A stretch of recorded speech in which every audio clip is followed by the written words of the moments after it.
Баянзүрх дүүргийн 7 дугаар хорооны нутаг дэвсгэрт байрлах Венус хэмээх зочид буудалд хүн амиа алдсан. Хэргийг шалгахад талигаач гадны нөлөөтэй нас орсон байж. Тухайн үед талигаачтай 5 хүн хамт байсныг цагдаа хороод өгүүлээ. Сэжигтнүүдийн 3 цагдаагийн тусгай хэлтсийн алба хаагчд байсан байгаа. Харин талигаач зэвсэг түвшний 150 дугаар ангид алба хайдаг цэргийн хүн байсан гэх мэдээлэл байгаамаа. Шалгагдж байгаа этгээдүүд дотор цагдаагийн байгууллагад ажилладаг ийм этгээдүүд байгаа учраас тухайн улсуудын бүгднийг 461 дугаар хорих ангид саатуулан ингээд хэрэг дээр мөрдөн байцлал ажиллагаа хийгдээ явагдаж байна.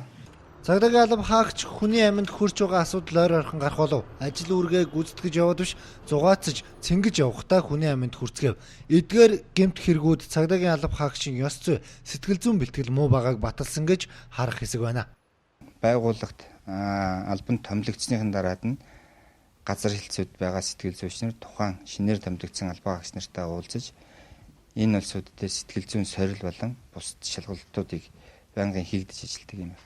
Цагдаагийн алба хаагч өдөр тутамд гэмт хэрэг, хэрүүл маргаан, сөрөг нэрэг дунд байдаг учраас сэтгэл зүйн хувьд таагүй ууртай болдог. Иргэдч харилцаа илт муудсан байдаг гэж шүүмжлэл ирдэг. За тэгэхээр сэтгэл зүйн өндөр бэлтгэл хэрэгтэй болж тарж байгаа юм. Гадны өндөр хөгжилтэй оронд галт зэвсэг нэг л удаа ашигласан бол цагдаа болон хүчний байгууллагын алба хаагчдыг сэтгэл зүйн хяналтанд байлгадаг байна.